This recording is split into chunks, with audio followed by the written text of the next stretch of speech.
पृथ्वी पर आने वाला हिमयुग कैसा होगा और आने वाला हिमयुग कितना भयानक होगा।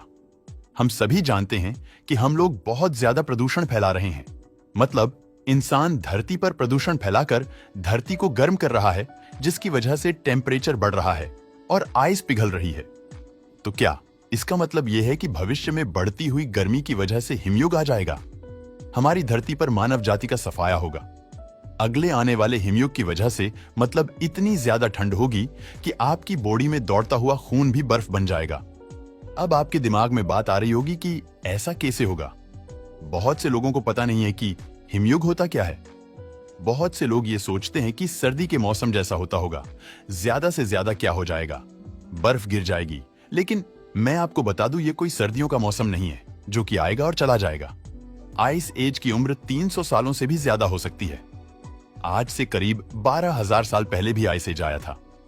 इस समय धरती पर 5 किलोमीटर मोटी बर्फ की चादर ढक गई थी। इंसान, जानवर, पेड़ पौधे, इस दुनिया में हर चीज का सफाया हो गया था। उस टाइम मोटी बर्फ के अंदर सब कुछ ही दब गया होगा। सोचो, जब ठंड पड़ेगी तब इस धरती का क्या हाल होगा। अब बात करते हैं कि हिमयुग कैसे आएगा। मिलान को वीच नाम के एक वैज्ञानिक थे जिन्होंने एक थ्योरी बनाई और उसके अंतर्गत उन्होंने बताया कि यह धरती पर आइस एज फिर से लौटने वाला है। उन्होंने पूरे प्रूफ के साथ इस चीज को बताया है, तो उनकी इन बातों को जरा सिंपल भाषा में समझते हैं। जब धरती अपने अक्ष पर गोल गोल घूमती है, तब जो पार्ट सूरज के सामने होता है वहां दिन होता है और जो पार्ट पीछे चला जाता है वहां पर रात हो जाती है। और ऐसे ही गोल गोल घूमते घूमते धरती सूर्य का पूरा एक चक्कर लगाती है, जो 365 दिन में कंप्लीट हो जाता है, जिसे हम कहते हैं एक पूरा साल। इस सर्किल में जब शेप में धरती गोल गोल घूमती है सूर्य के चारों तरफ, तो एक पॉइंट ऐसा आता है जब धरती सूरज से बहुत ज्यादा दूर चली जाती है। और जब दूर चली जाती है तो धरती पर सूरज की रोशनी बहुत ज्यादा कम आती है। आप अभी जहां जिंदा होना, उस समय पर यह दूरी एकदम परफेक्ट है। लेकिन आने वाले समय में धरती की दूरी सूरज से बहुत ज्यादा बढ़ने वाली है। हालांकि पृथ्वी की परिक्रमा में बदलाव बहुत लंबे समय में आते हैं और ये बदलाव बहुत लंबे समय तक बरकरार भी रहते हैं। हर 90,000 साल में पृथ्वी की सूर्य के चारों तरफ घूमने की कक्षा और ज्यादा ओवरलेप हो जाती है।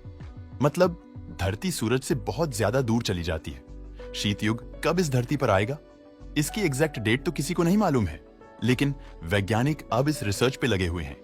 वो अंटार्कटिका की बर्फ के सैंपल से उस एग्जैक्ट डेट को भी जल्दी ही पता लगा लेंगे कि हमारे धरती पर फिर से शीत युग कब आएगा। अब मैं आपको बताता हूं कि धरती सूरज के अगर पास भी आ जाती है तब भी शीत युग खत्म क्यों नहीं होगा। क्योंकि एक बार धरती जब सूरज से दूर चली जाती है तो धरती की सतह के ऊपर बर्फ जम जाती है। बर्फ नहीं होती तो सूरज की किरण धरती पर पड़ती है और धरती की मिट्टी और चीजें उस रोशनी को, गर्मी को सोख लेती है और धरती पर मौजूद कार्बन डाइऑक्साइड गैस और methane gas green house effect का काम करके धरती के वातावरण को और गर्म रखती है।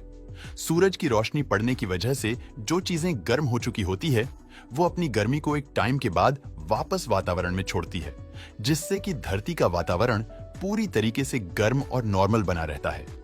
लेकिन एक बार अगर धरती के ऊपर बर्फ के लेयर जम जाती है और उसके बाद अगर धरती सूरज के पास आ भी जाती है तो वो बर्फ सूर्य की रोशनी को रिफ्लेक्ट कर देगी।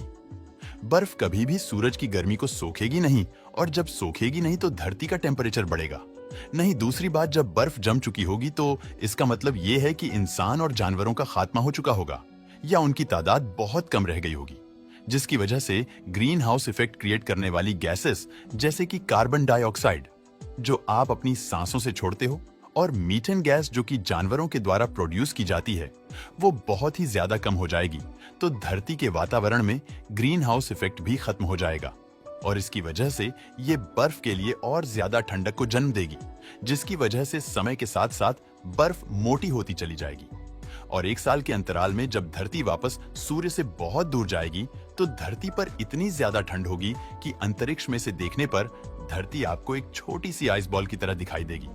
इस आइस एज का अंत होगा करीब 70,000 साल के बाद, जब धरती का जो पैटर्न है वो चेंज होगा और वो लगातार सूरज के पास चक्कर लगाएगी। तब जाकर ये बर्फ पिघलेगी। लेकिन तब तक तो इंसानों का और दुनिया की सारी प्रजातियां का नामो निशान मिट चुका होगा। वो सब बर्फ के अंदर जिंदा जम चुके होंगे। धरती पर बहने वाली कोई नदी होगी, पानी जम चुका होगा ना, पेड़ पौधे होंगे, ना जानवर होंगे, ना खेती होगी, ना मिट्टी बचेगी।